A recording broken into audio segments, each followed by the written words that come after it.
And Bernard is an accomplished astrophotographer. He has published his work and seen the features in Astronomy Magazine and Sky and Telescope website. Also, there's a lot of his work is appeared on the NASA's APOT website as well. And I believe there's something that hangs at the Royal Observatory in Greenwich. Maybe Bernard can tell us about that. And he received the second place in the Galaxy category award in 2017. Bernard's talk will cover the basics of image calibration, registration, and stacking. And I know for all of us who are novices in this area, this will be a good learning thing for all of us. So without much ado, I invite Bernard to take over and go.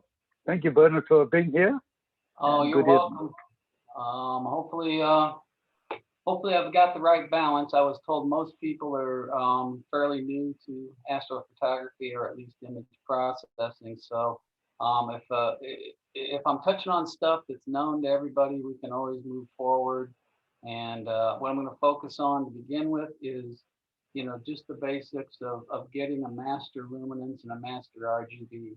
How you calibrate your images, how you register them, how you stack them to get the masters, and then once you have the masters, I take those into Photoshop to do my processing, and I can talk about how I do that if I have enough time. But I think, do I need to have the screen here? How do I put my Bob? You let to allow Bob. You let to allow Bernard to share his screen. Okay, I click share screen. Okay, correct. Yeah, let me, where is it? Yeah. Okay, so share. Can everybody see that? Yes. Yes. Okay, so I have just a presentation to start with. And it's what it says, calibration, registration, integration. So there are, as you may know, a series of frames that you need to do astrophotography. The calibration frames are your bias, your dark, and your flat. And then obviously your light frames are what you take pictures of with your telescope. So the bias frames basically model the read noise produced when you read the image from your camera. So when you download the image from the camera to your computer, it injects noise, and this bias tries to capture that. The dark frame models the thermal noise that's generated when taking a picture. So the longer the exposure, the more noise you get. So it's linear with exposure time. And then flat frames model the uneven field illumination and vignetting that you get from your system. So dust donuts and vignetting and things that cause the field to look uneven and splotchy. Flat frames try and get rid of that, so you have a nice, even, smooth field of view. So this is the basics of flat calibration. So you take flats, either with a sky flats or with a light thing. Bring it in here, the square flat light field. So there's usually the way most people do their flats. So the flat also has dark current and bias in it.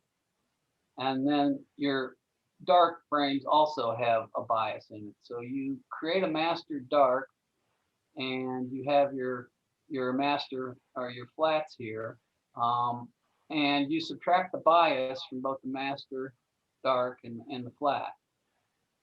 That leaves you with the master dark that has that bias taken out, and this truly represents just the dark noise. And then you're left with a flat that has, again, the bias subtracted out. And then over here, this K factor is, once you subtract the bias, master darks are linear. So if your master is at 900 seconds and your flat's at 5 seconds, it scales this dark and subtracts that dark to get a master flat. Okay, so that's how you get your master flats. And then the whole image calibration looks like this. You have your light frames that contain your dark and bias. You have your master dark. You subtract the bias from both of these, and then you end up with a master dark and your light. And then again, you subtract the master dark from your light. Now this K factor, it is possible to take your darks, say you can take darks of 1800 seconds, 30-minute darks. And then that would cover, all of your light frames. Most people don't do subs longer than 30 minutes. Then you can scale that dark to whatever your light is. But this K factor. Bernard, do you want us to ask questions and interrupt you, or would you like them go ahead. at the end? If you have questions, go ahead. So the question I had was this K, is that something that we've got to set up, or is the software takes care of it? Figures it out. The software knows how long the master dark is, right? The master dark is some number of seconds, right? You collect dark library of, some people do 5, 10, 15, 20, and 30-minute darks or whatever. Theoretically, you could do just one dark, 30-minute dark. That's all you need is just, you take 30-minute darks, you take 20 or 30 of them, you create a master, and now you've got a 30-minute dark master. Then whatever your light is, if you're doing 5-minute subs or 10-minute subs or 15 or whatever you're doing, the software will figure out this K factor and subtract the right dark current. Okay. Now, if you happen to match your dark, if your dark is 900 seconds and your light is 900 seconds, then the K is 1. The K factor is 1. So does that make sense? Yes, got it. Yep. Mm-hmm. Yeah. So then you get your light frame and you put your master flat and you get a calibrated light. So that's the process that you go through. So that's image calibration. Now, it is possible to do all this manually, but most software that you're going to run into, and I don't know what you're all using. People use Maxim, people use CCD Stack, people use Pix Insight. I'm sure there's other software out there that does this for you. Usually, you create your masters and then, you point it to the masters or you point it to the dark files and the bias files and the flat files, and the software, goes and figures all this out. Okay. So what I'd like to do now is bring up Pix Insight because it's what I generally use. I use this or CCD Stack, but I've started using Pix Insight to generate my masters because they have this nice script called weighted batch pre-processing. And as you can see here, you put in your light frames. And so here's an image of M95 I took. And here are the master blues, the master greens, the master luminance, and the master red. So these are all my light frames. Then we don't see them changing. I don't know if you're pointing at something or not. Can you see the screen moving up and down? No, I just have your PowerPoint slide. Oh, wait a minute. I know what I need to do. I need to stop sharing, then I need to go share Pix Insight. Sorry about that. Yeah, no problem. I need to. Now can you see it? Yes, now we can see it. Thank you. So here you can see the light frames, right? And basically, if you just point it to the light frame and tell it to read all the files, it figures all this out from the FITS header. It knows that these are blue files, they're 900 seconds, they're 15-minute subs. The greens are 900 seconds, the luminance are 1200, and the red are 900. So these are all my light files. And then flats, you can see you have blue flats, green flats, luminance, and red. So I have all my flats that go with this, and then darks. And I have 1200 second and 900 second darks. So I have darks that actually match. So you see a 900 second light frame and a 1200 second. So my darks are 1200 and 900. Okay. And then I have my bias files. So everything's in here And if you go to the control panel, it shows everything. If you can look at this, if you click, here are the 30 bias frames, and here are your dark frames. There's 20 dark frames, one, the 900-second darks and the 1200-second dark. If I click on this flat frame, you can see that it highlights this flat is going to be used for these blue light frames. Okay. Yep. And also, was there a question? No, I just say right. Sorry, it was me. And as you can see up here, there's optimized master dark. That's that K factor I talked to you about. You can see that these frames are 5 seconds for the flat. Okay, and it's going to use the 900-second dark. And so whatever 5 divided by 900 is going to be your K factor. Now, if I uncheck that, it gives me a little warning that, it can't find a dark that matches that. Once I click that, it says, oh, okay, it knows it needs to scale that. And if I click on this diagram, it shows you what I just showed you earlier. You have your master dark, you have a flat blue, you take the bias, you subtract the bias from both of these, and then it creates this K factor and subtracts the dark, and you get your calibrated flat. But again, this all happens under the hood. Software does it for you. And like I said, most image processing softwares have a function that does this. I'm not sure what most of your people on this call use, but the 3 I'm most familiar with are CCD Stack, MaximDL, and Pix Insight. And all 3 of them have a way to do this.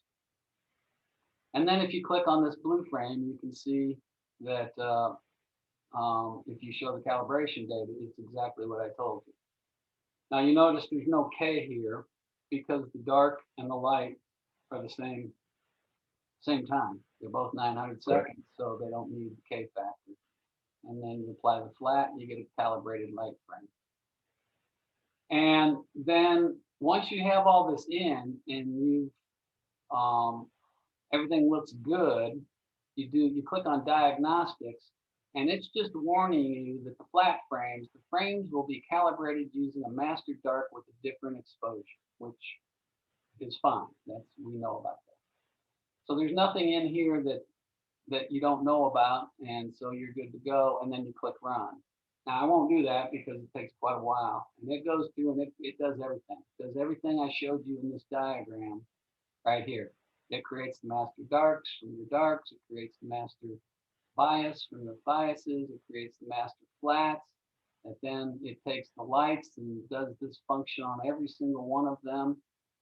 It will then go through, after it's calibrated, it will then go through and actually do registration. If you look at the lights, it does image registration, apply, and it will do that. And you'll end up with a folder of all of your registered images. So you'll have your luminance, red, green, and blues, and they're all registered. They're all lined up. And registration is simply the process of taking all of these calibrated frames, and then for the luminance, it takes them and the software figures out how to line them all up so that they're all identical.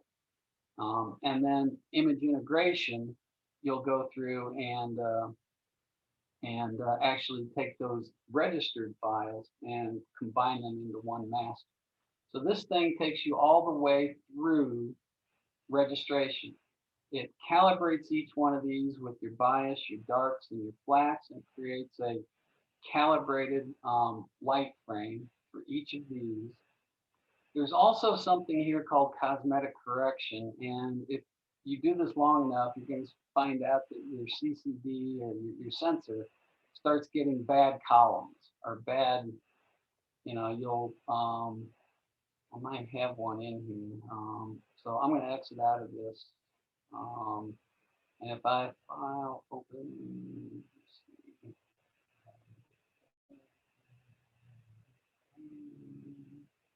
so if I go to my lights and open one of these, Um, can you, let me zoom in here. Can you see this? Can you see these lines here? Yep. Okay. That whole column has got a problem. If you zoom out, can you see this dark line? That's on the sensor. So you're not going to be able to calibrate that away. If you stack this, you're going to get two black lines right there. And there's another white line.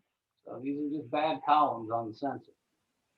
And you can't, like I said, you can't calibrate them out because they're the same row in every single picture.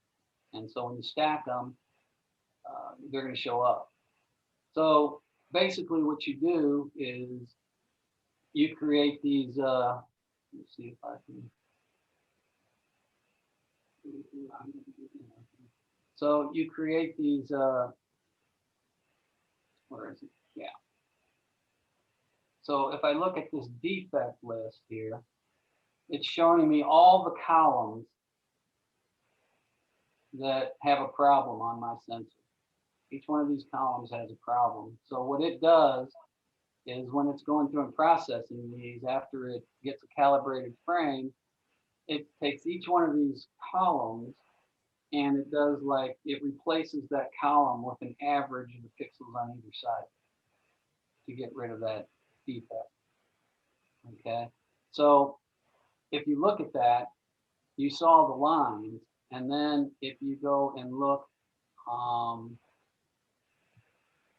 at the, yeah, if you go and look at the blue result, you notice if you look at that and zoom in, you notice how there's no lines. Right. You can't see them anymore. So that's what that did. That cosmetic correction, I know each column in my sensor that's got a problem, and I put that into the software.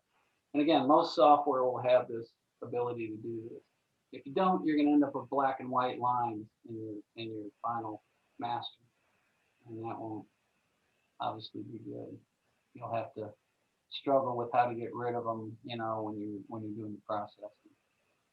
Do these defects in the sensor normally, I shouldn't say defects, but these lines only appear, are they always in a line, or could they be kind of staggered, or they're usually in a line? They're usually a column, maybe a row. Rows are, they're usually, you know, a column up and down. Sometimes you'll get a partial column, and if you really want to get fancy with it, you can give it the column and the rows, you know, row, you know, whatever, 300 down to 4,000, you know, if there's a partial column. But if I get a partial column, I just do the whole column anyway. You know, there's no real point in trying to just replace part of the column. That really doesn't buy anything. So these happen. If you do this long enough and you have a camera long enough, you're going to start getting these. So it's just part of, and the software, almost all commercial software has a way to take care of this. And what they do in Pix Insight is they call it cosmetic correction. And so if you start this up, you give it this cosmetic correction file and tell it to apply the cosmetic correction. So if you hit run, this is going to go do everything. And when you're done, you have, let me see, you have this folder called registered. It's got your blue, your green, your luminance, and your red. And if you look in here, these are all registered files. They're calibrated and registered.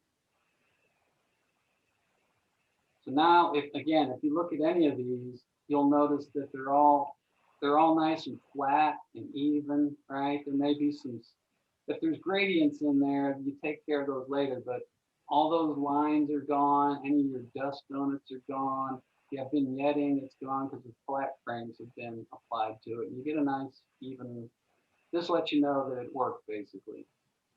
And has the transform been applied for stacking already at this stage, or does that come later? No, it hasn't. Okay. Yeah. And so once you have these, then you go through a process called image integration. Okay. And so again, you would add your files, And for me, I would come over here and go here, go to my light, my register, to my registered, say luminance, do Control A and open. And it fills this, okay? This is where, again, it depends on your software. The integration, you're going to take the average, okay? When it takes all of these and it's going to combine, this combines everything into a single file, into a master. And so usually you do an average or a median. There's two ways to do it. I usually pick average. I'm not quite sure. You could try both. I don't know if you can really see a difference between average and median. Median will take care of certain outliers, right? But there's other ways to take care of those. The software usually has some sort of rejection. And again, this Winsorized Sigma clipping is just, you know, you can look at it. It's a long way of saying basically for every pixel in the design, it takes all 27. I have 27, so it takes a pixel, and there's 27 pixels. And it's going to take the average of those 27, and then it's going to look at the the sigma low and the sigma high. So any pixel that's more than 2.2 sigma above that average, it's going to throw away. Okay. Okay, and replace it with like an average. And it does this for all 16 million pixels. It figures out the average, and then it does this rejection to reject, you know, satellite trails, right? If you have a satellite trail and you do this, satellite trail is only in one of the 27 images. And that image, that pixel is going to be way brighter than the other pixel, right? So it's going to be more than 2.2 sigma above the average. And so that's how it gets rid of like satellite trails, by doing this rejection. And then you, once you have that, you click go, and it will, oh, what's it doing? It's freaking out on me. It's not doing anything. Oh, there we go. I don't know what that was all about. But it's going through, and you can see it integrating all the pixels, rows, 0 to, this is a 4K by 4K sensor, and it's going through and doing the stacking, and it's taking a little bit longer than it normally takes. I don't know why, but it goes through, and basically when it's done, it's going to produce. Okay, now this is stretched pretty far. You can come down here and zoom in. You can, oops, and you can lower this a bit, right? If you zoom in now, you can. This is the final luminance image. Okay, and you can play around with these sliders. This is in linear format, so all you're doing here is just playing around with the, you know, how you're looking at it. It still looks like that. That's the raw image. Okay, and then this does the stretching, and then these sliders here can be used to. So usually what I do is when I get my master, I usually come in here and I'll take it down to there, and I'll take it down to there. Something that looks a little bit better. And then I come over here and I apply this stretch to the histogram. And now when I do that, boom, now it's permanently stretched. So this image is now no longer linear. It looks exactly like that. I'll back off this a little bit. And then I play games. One thing, keep in mind when you do, the key is that a lot of times people, your images are too bright. If you look at, you're going to end up with a luminance and a master RGB.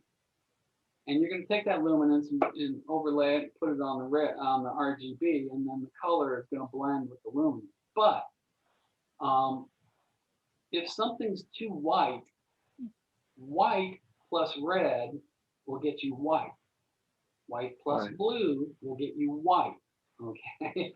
So if you wash it out and it's too bright, you'll never get color in there. Okay. So gray, a shade of gray, like out here, plus red, gets you red. A shade of gray plus blue gets you blue. But if you're saturated like this, it doesn't really work. So a lot of times what I'll do here, depends on the software. Sometimes I just take this straight over into Photoshop because I find that the masking over in Photoshop is easier for me to work with. But one thing you can do is create a mask. There's one mask in Pix Insight that's pretty easy to create. And so you can see I'm masking out everything but this, okay? And then I can come up here and do mask, show mask.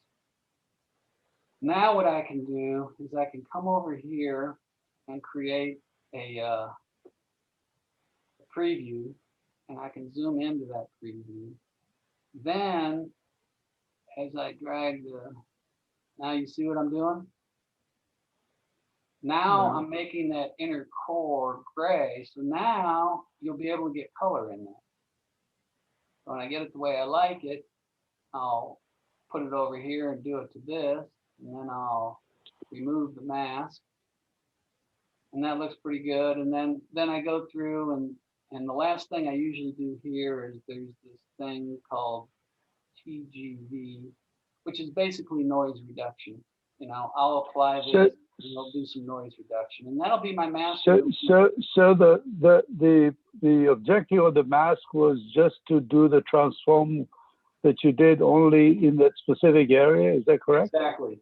Yes, that's exactly what masks are. And if you do image processing, masks are where it's at, because you've got this bright core and this faint outer arms. Okay, and you can't do the same thing to both all the time. So it's always a matter of creating a mask. And I can show you over in Photoshop. This is what I would use for my masker. Okay. And I take this over in Photoshop and I would do some more masking and some more processing on this. Right. In Photoshop, I would use the lasso tool, and I could show you, and I would go right around this and I would darken this inner bar. And then I would put another lasso around this core and pull it down, because there's a lot of detail. This core, you probably can't tell, but there are 3 distinct areas. I mean, there's detail in there that you can't see right now. You'll never see it.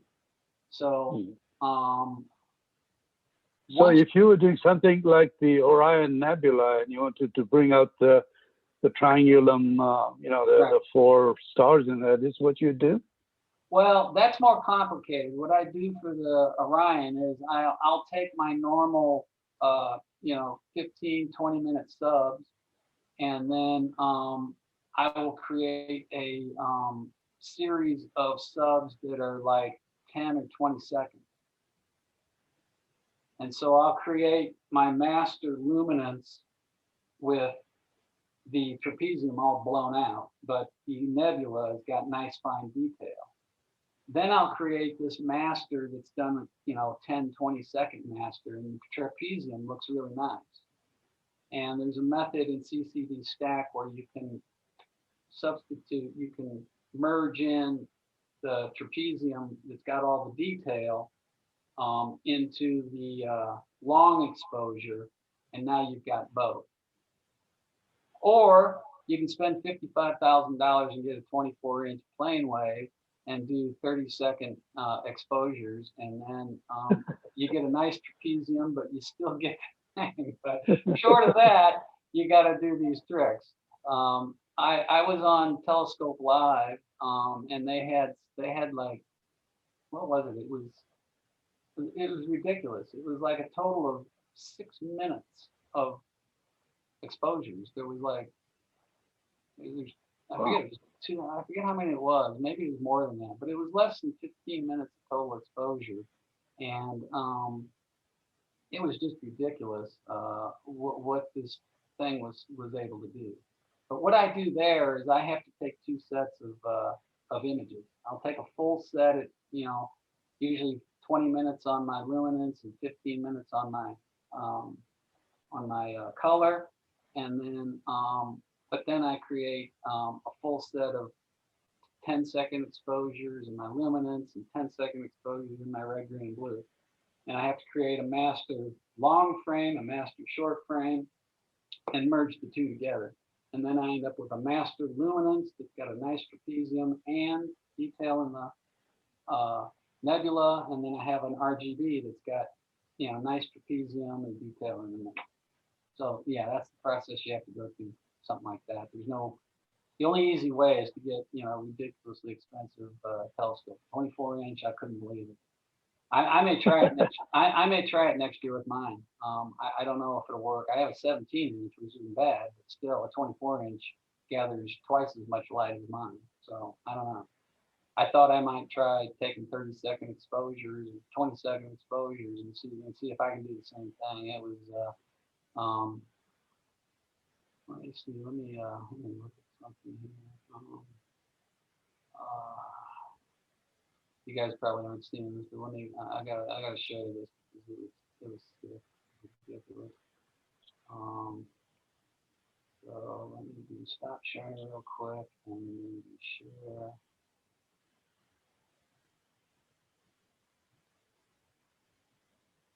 This was with like 15 minutes of exposure on 24-inch flame rate. Wow. Is that ridiculous or what? Right. But normally I would have to, blend in this trapezium. I'd have to have master long frames and master short frames, and then this whole area in here I'd have to kind of merge in the short exposure. But yeah, I couldn't believe it. So that's what you end up with when you have a really expensive telescope, which I don't. So, but let me see. What am I? Yes, screen. Let me go back to. So this is the process I go through. Once I've done all the calibration and the registration, I then do the image integration, and then I get something that looks reasonable. So if I look at this, I can tell from the histogram that this looks reasonable, right? You got a nice little floor here. You haven't clipped anything, and this looks okay. And this is what I would send over to Photoshop as my master. Then you go through the same process. You create a master, green, blue, and red. And then you use a process. I don't know if you guys are interested in going through this or not. Do you want to go through the process of creating master RGB, or do you want to go over into Photoshop and start working on processing there? What do you think would be better?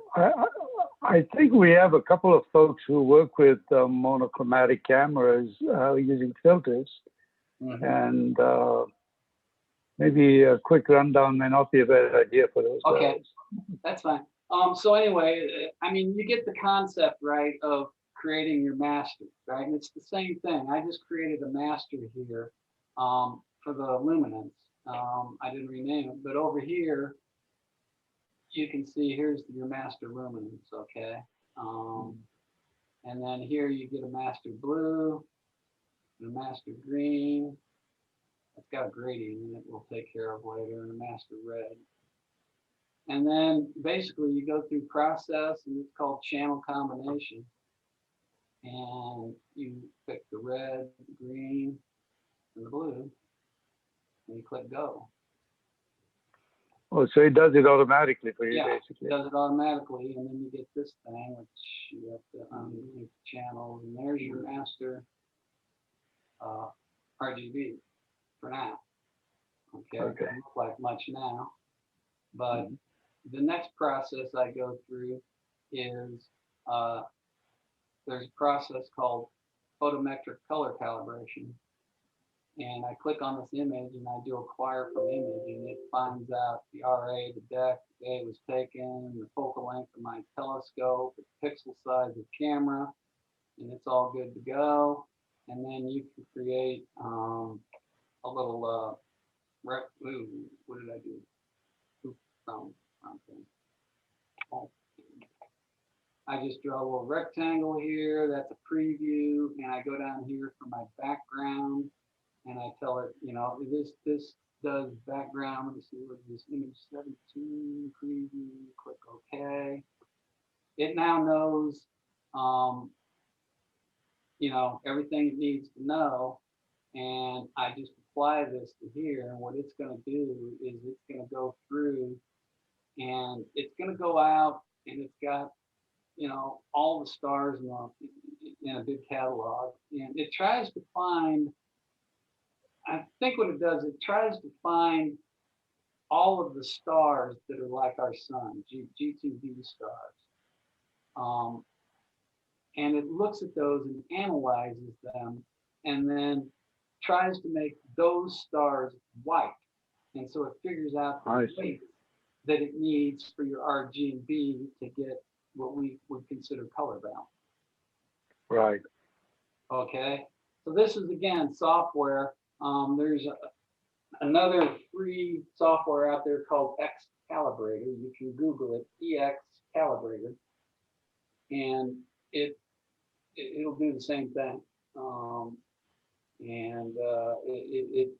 It looks at your image, it knows the RA and dec, and so it goes and figures out, you know, and here are all my stars, and here's kind of the linear fit of all the stars. So it tried to make it work, and now you get a hopefully color balanced. Now, if you look at this, you'll notice, oh my, the gradients, they just like, oh my God. So there's this thing called automatic background enhanced extractor. They have a dynamic one. I use that mostly for nebulas. For galaxies, I find the automatic to be okay. And if you click here, it does its magic. And there's the gradient that it detected. And that looks a lot better, doesn't it? Yeah. So it went from here. So you could presumably do this in Photoshop too, right? I mean, or yeah, well, or the Photoshop equivalents, right? Again, I could do it in Photoshop, but it requires a plugin called Gradient Exterminator. Okay. It's a plugin that I use. So yes, you can do it in Photoshop. There might be some fancy way to do it natively, but I don't know what it is. So I use a plugin that I've had for years. Yeah. But again, I do this here in Pix Insight because, you know, now basically I go through the same process. So I will come down here and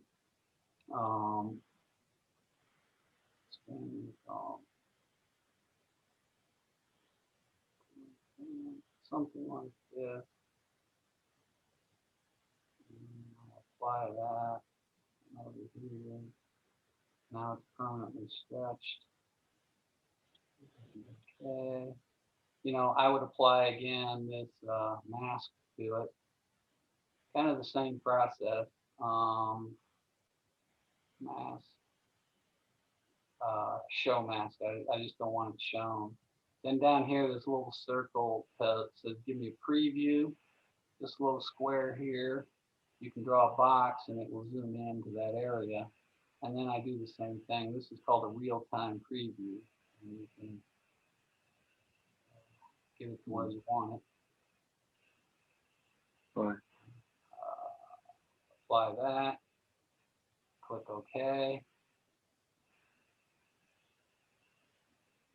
Then I usually remove the mask. At this point, actually, no, that's what I would do is once I'm done with that, I would then come in and mask, show mask. Then I would do mask, invert mask. So now I'm going to hide the galaxy because I want to do noise reduction. And noise reduction is generally for, you know, for the noise you see in the image. I believe I've done in the background. Yeah. Let me see. This is kind of a master one. So what I've done is I can take this and put this over there. And now I've done some more stuff, but if I blink this, I think this works. See all the noise? You see how grainy it is? Forget the green. I get rid of that later. But you see how grainy that is? Right. And then that's much smoother. Mm-hmm. Okay, so I'll go through and, well, let me see. Oh, I didn't want to do that. Oh, yeah, okay. So one thing I can do is I can come here and I can do,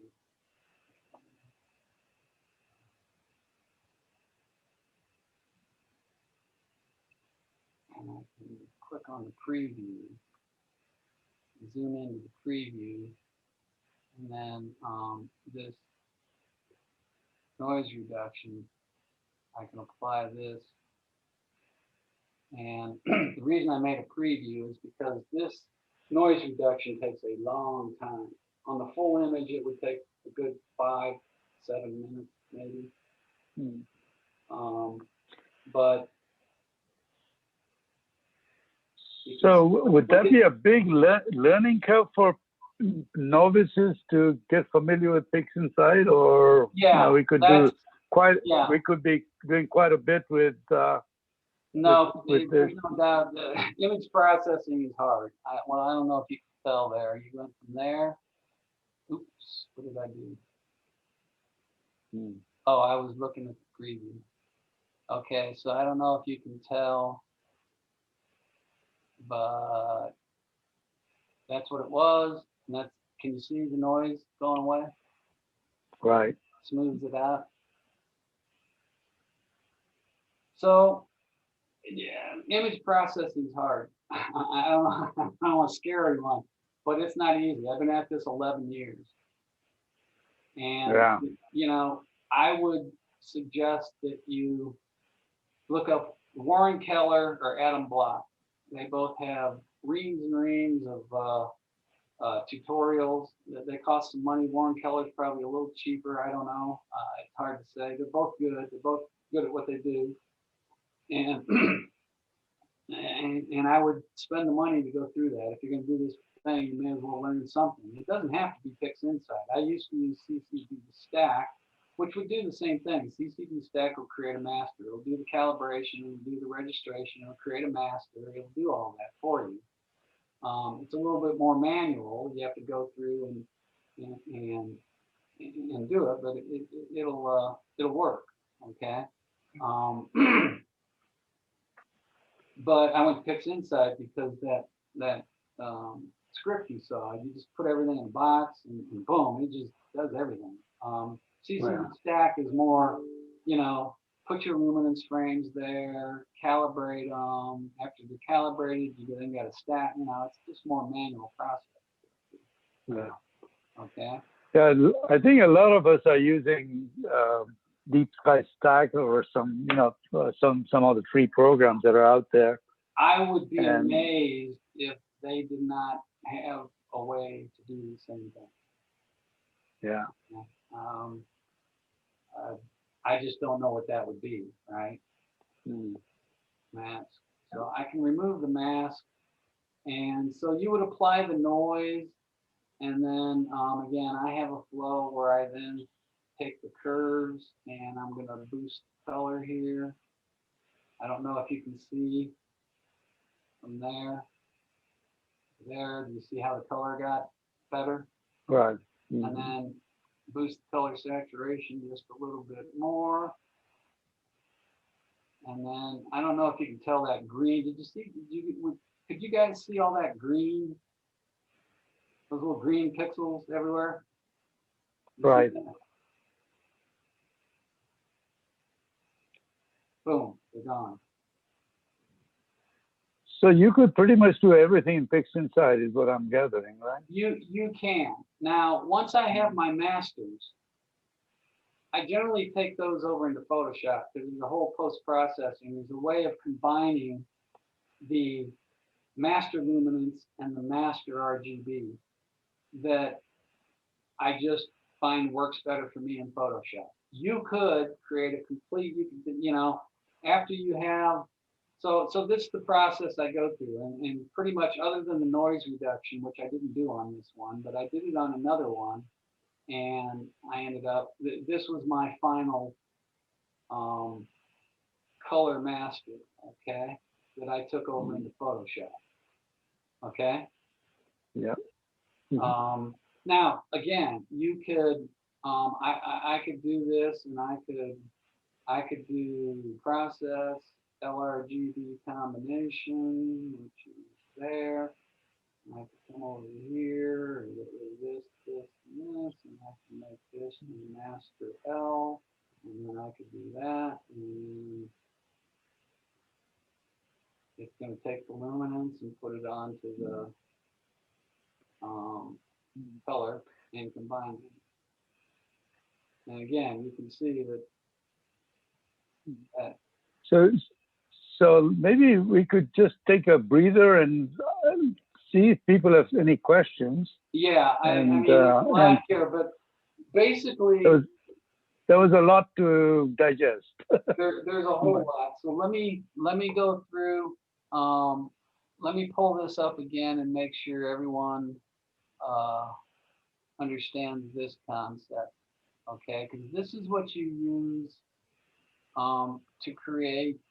Because the whole point of this is to create your masters, and this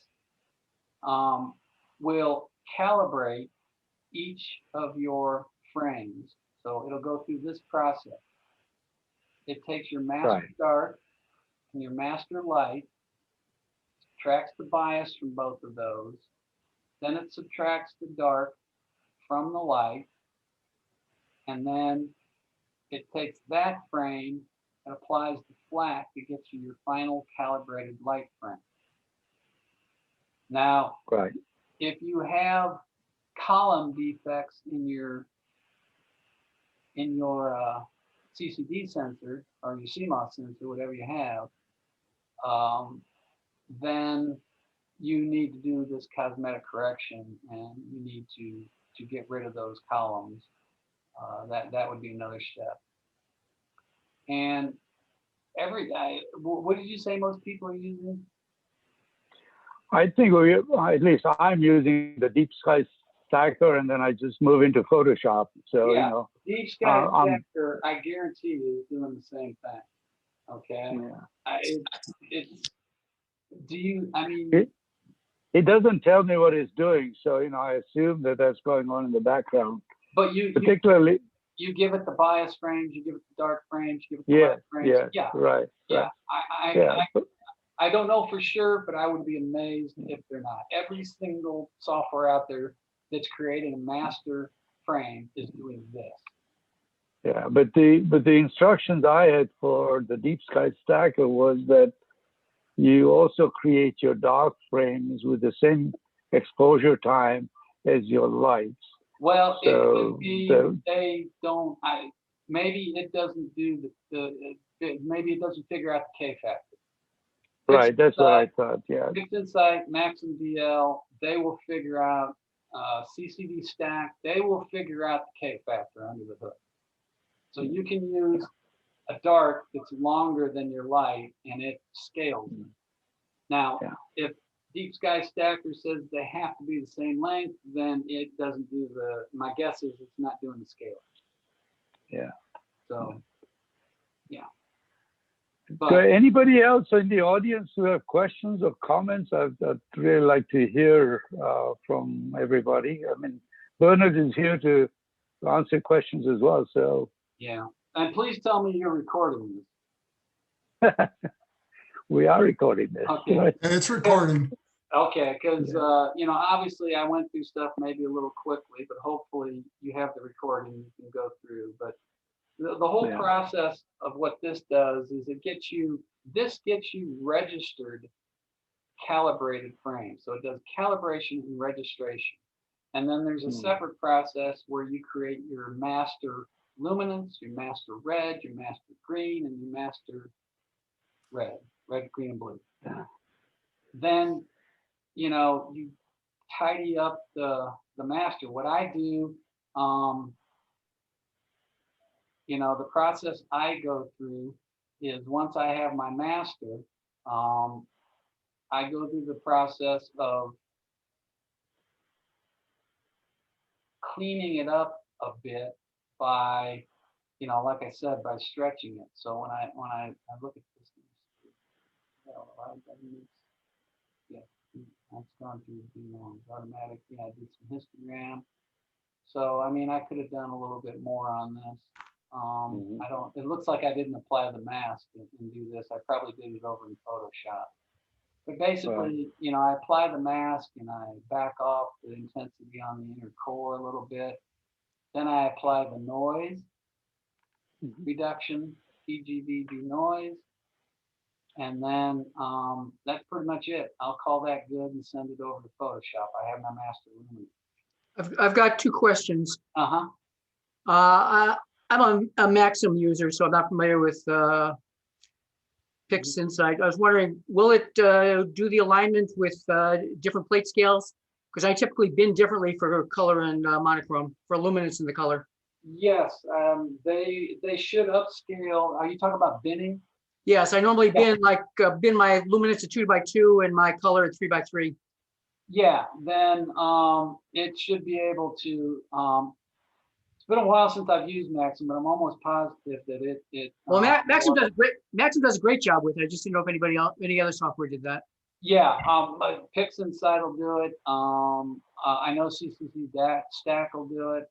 So those three I know will automatically upscale the 3x3 to the 2x2s. I went away from binning my color. I used to bin my color, but this would have worked the same way. It takes the RGB and upscales it to the same scale as your luminance. But now I do one by one binning for all of my stuff, so it's no longer an issue for me. But yes, the other question is, you say your dark should be longer than any of your lights. Is there some reason for that? I haven't found that necessary.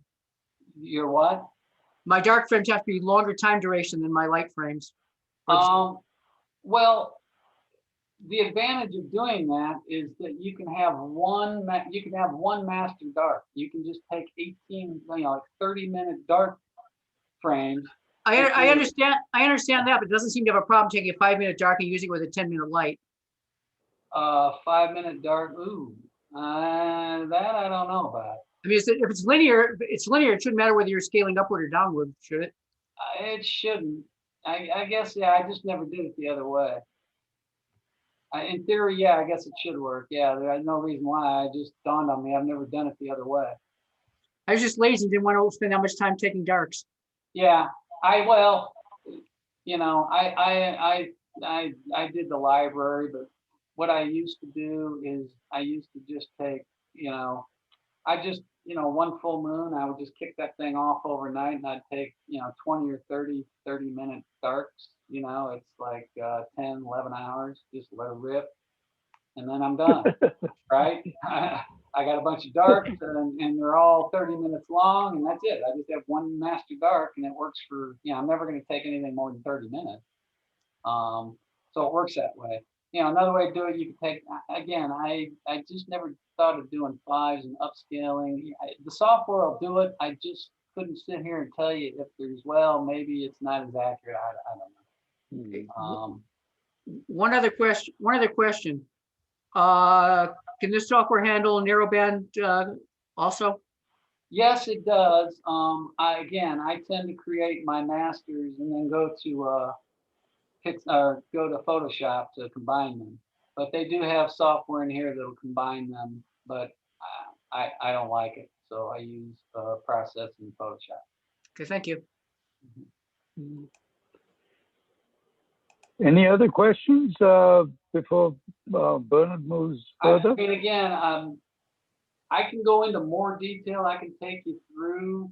Hopefully, the master luminance was pretty.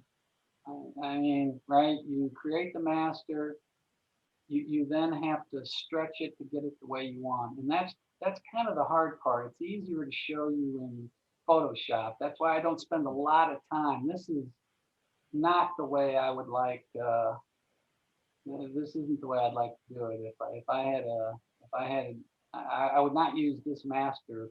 I would do further processing. So again, if I come over here and look at the histogram, I can come in here and I just find it easier to work in Photoshop. So, you know, again, I can pull. I think it'd be good to see the thing in Photoshop.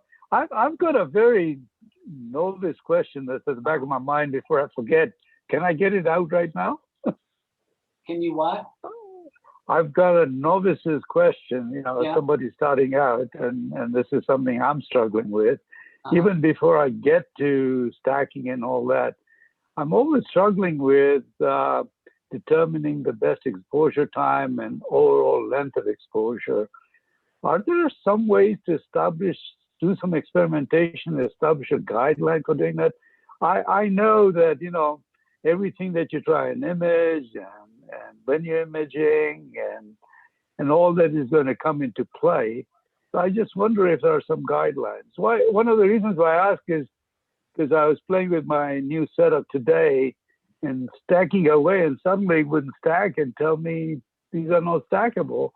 And I found out, hey, there were not enough stars for it to really do stacking with. You know, so it was like, oh, I wish I had known that before. Yeah. So any guidelines for kind of, you know, before you set up and you're playing around to get this thing all set up to determine what exposure time and what or length of exposure is going to do? I would go on the web. There are ways to figure out the optimal exposure. I think it depends on where you're imaging. If you're imaging from a light polluted area, it's more important than if you're imaging from a dark site. Ever since I moved down to my dark site about 10 years ago, I mean, I take 30-minute subs for my narrowband. Yeah. I take, it's in the middle of nowhere.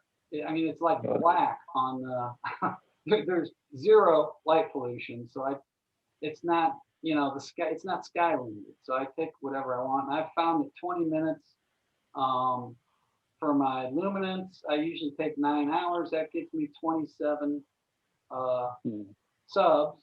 And so let me ask you something in that regard. You know, is there a diminishing rate of return from more exposure? You know, yes. When do you stop? You can carry on for 24 hours. You know, should I stop at 3 hours? Should I stop at 5 hours? You went on for 9 hours.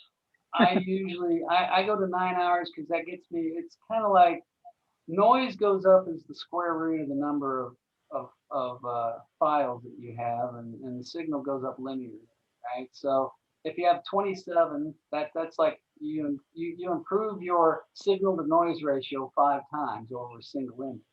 But what you find is much past 25 subs, you start hitting the asymptote. Difference between 25 subs and 36 subs ain't that much.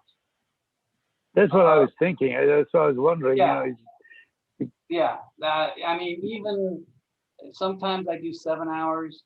I just, you know, I like long integrations because you just get better signal with noise ratio, and I can do it. So I've settled through experimentation on my setup that 9 hours on luminance, and then I used to do like 9 hours luminance and 9 hours of RGB. So I do 3 hours per channel, but I've bumped that up to 4 hours per channel now. I just found that I get better color when I do that.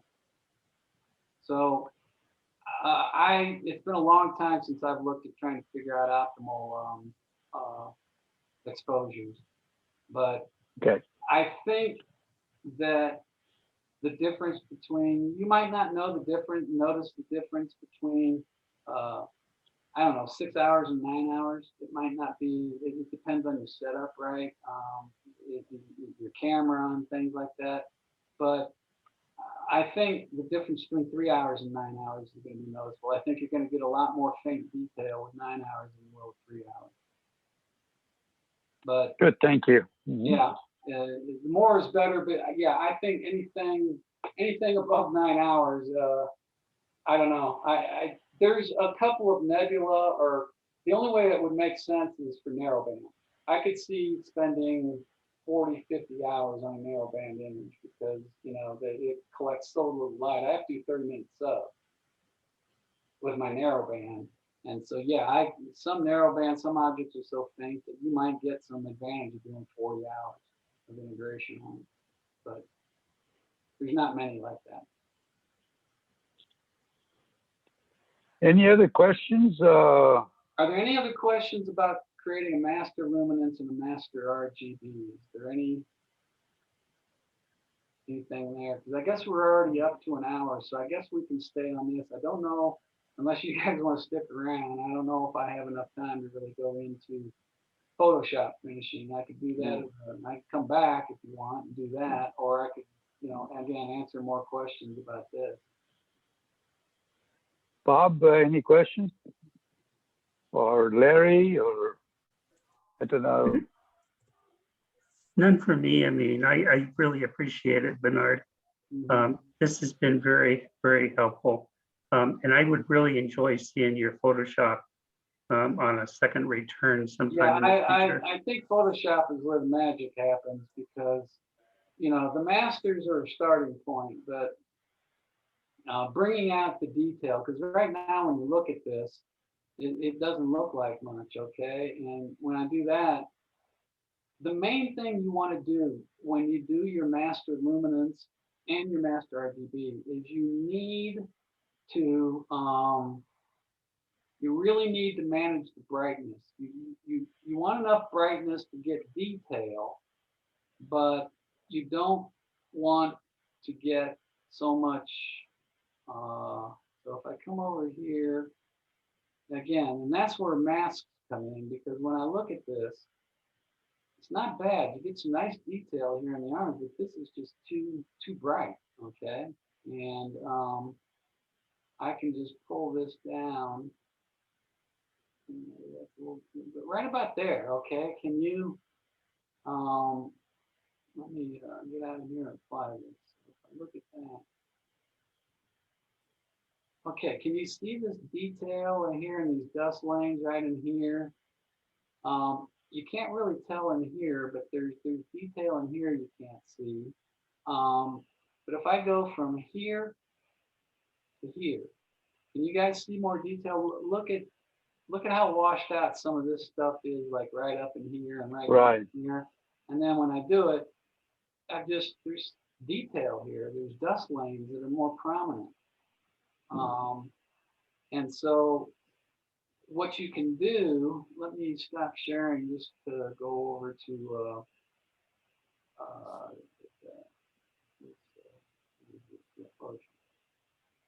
so look at the detail that I was in. I took it over into Photoshop, and okay, so remember this? Remember how it was kind of a white blob? Look at all the dust lanes that are there. See the detail in these three things here? Right? None of that, you couldn't see any of that, but now you can. So then when you look at the RGB, and you do the same thing, look at that. Look at all that color, the reds and pinks and blues. You see that? All these dust lanes, you would have missed all that with the scan. So the thing is, you want it bright enough to be able to see some of these fainter detail, but you also need to use masks. And the way to, I open this. Yeah, so here's kind of where you start, and it all comes down to masks. And here's the process that I go through, right? Oops. So go ahead. No, I was going to say, I think it'd be good for us to have somebody expose tricks in Photoshop. Yeah, I can come back. We could use to do some of that, because a lot of us are using Photoshop or an equivalent. I know there are some open source software out there that people are using to play with as well, to learn. Yeah. So those tricks might be useful to learn. So did you see what I just did? This will give you a little primer what I do. I created this lasso and then I feathered it a bunch, right? And then I pull up my curves and watch what happens when I start yanking down on them, right? I can pull it down. Sometimes I like to do multiple passes, do okay and do Control M. Okay. Right. Right about, you see that? Now I do that and I get rid of that mask and now I'll create a mask around this and I'll do the same thing and I'll pull that down and then I'll create a mask around this little tiny thing and I'll pull that down. So now I've created all this wonderful detail that wasn't there before. I see, yeah. And so when I take this and I apply it to this, oops, did I? Yeah, that's a good trick. Yeah, and But- that's what I can come back and, oh, I wonder if I, ooh, these aren't aligned. What did I do? Oh, okay, wrong one. Yeah, okay. So, I don't know what I did. I'll have to look at this. I screwed up somehow. There's my master. That's what I got it to be. I don't know why it didn't.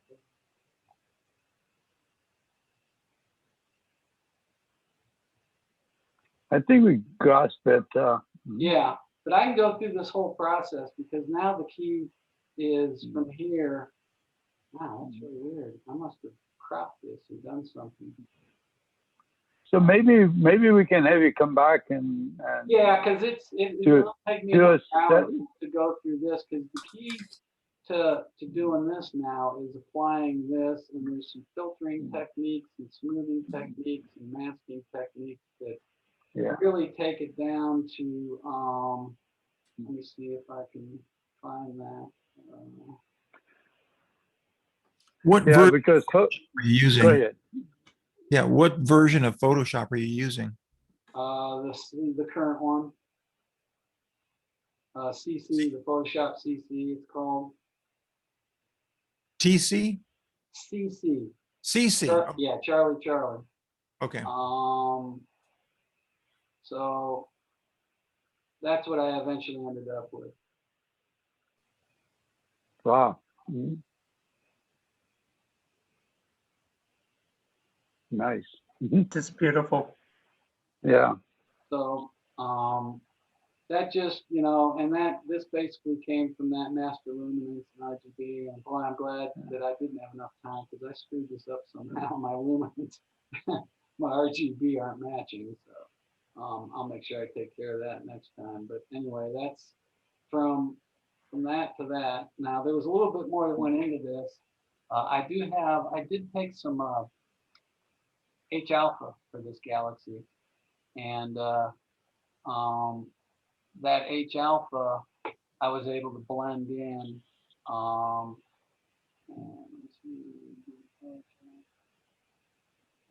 don't know if I probably don't have it. But I had a master. Doesn't look like much, but there's a way to get the H alpha.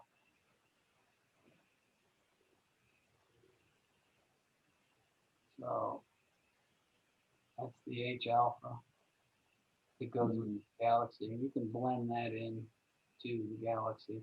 And if you look at it by blending in the H alpha, you're able to pick up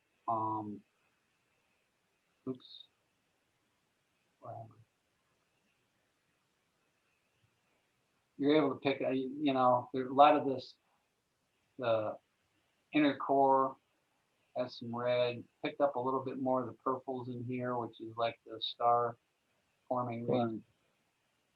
So there's a way to blend that in too that I can go over, but you get nice color in your stars. There's a whole process to go through. What I need to do is sit down and put together a bunch of tutorials because you know, to be honest with you, I can give you a flavor of it, but, you know, the process I go through is probably, you know, 6 hours worth of training and videos to go through if I really explained everything. Yeah. So why don't we reserve that for a later date? Yeah. Bernard, if you're available, I think we would like to have a lesson in Photoshop. One question I had for you, Bob. Did you try to play with GIMP? Is that an equivalent of Photoshop that our users could use to learn these techniques? Well, at my level, they both seem equally confusing. So, Okay. Yeah, I believe you could, for free and for learning, you could go a long ways with GIMP, and unless you would potentially learn some bad habits, but I'm not sure. But I mean, I'm not going to go out and rent or get a subscription for Photoshop when I can see if I like it enough with GIMP for free. So that's yeah, where I'm coming from. yeah. So.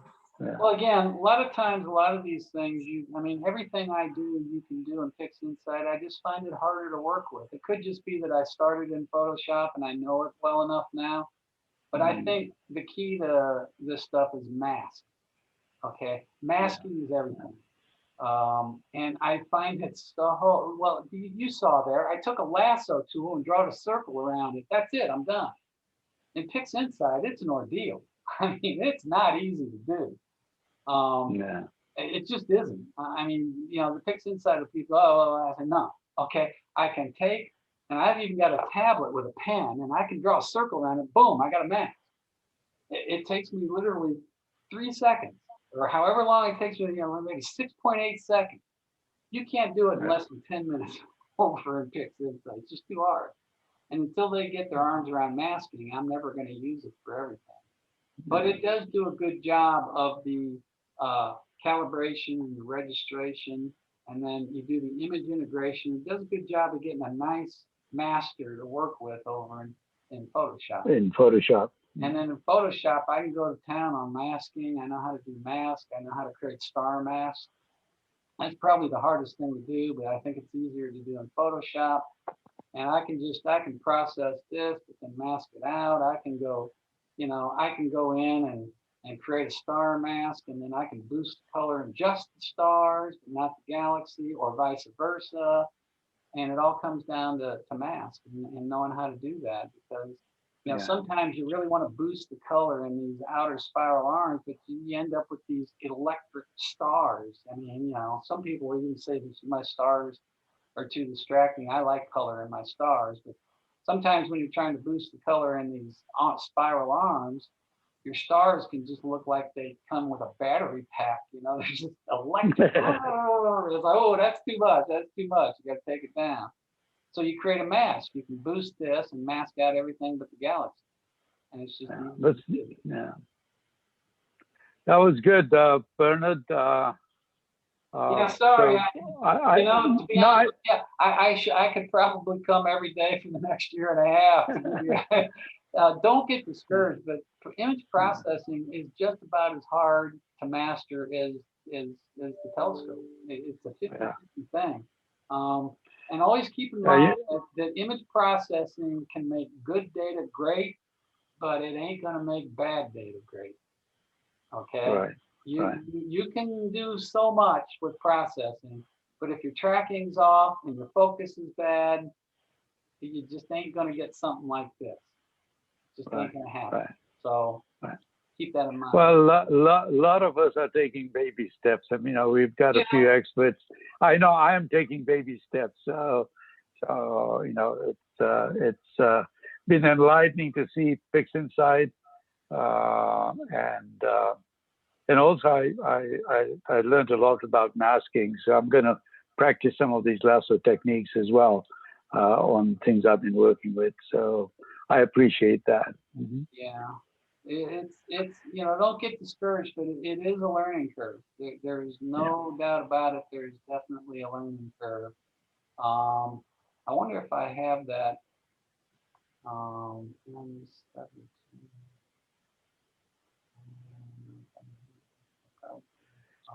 So are there any questions from any of Anybody else in the group here? While Bernard is, Let me just, to give you an idea, this is where I started. Okay, this is one of my first pictures. And it was many years ago, huh? you're not going to see that on APOD anytime soon, but that's supposed to be M17. So I'm just telling you, this is what I started from. Okay. Yeah. And nobody's going to confuse that for a really good image. Okay. But that was like 12 years ago. So if you stay at it, it's a great. Yeah. And one last thing, I asked to just mention to everyone that I have a website called azstarman.net, and if you go there, I do have data subscriptions if you want to be like part of the team and get access to all the images that I take with my CDK17. You can see me offline and I can tell you about it. You can also purchase individual data sets. So I have, click on that link, you can get a complete data set for, I think N95 is out there. You can get the data. It's pre-calibrated. I've calibrated it for you. But it's your data and you can process it and do whatever you want. The processed picture, it's yours. You can, you know, if you get on APOD or win a contest, it's your picture. I just ask that you don't, you know, sell or transfer the raw data. But it's Is this the setup that you take the pictures with? I'm looking at the weights. Yeah. I'm going, boy, that must be massive. Yeah, that's my setup down in New Mexico.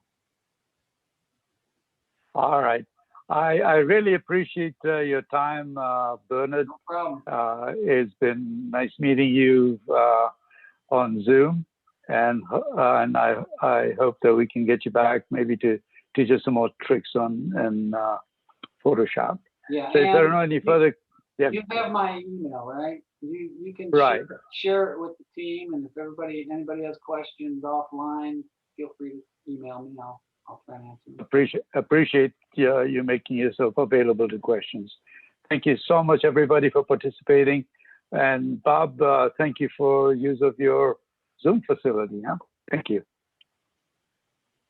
Thanks, Good Bernard. night, It was really everybody. good. Good night. Good night.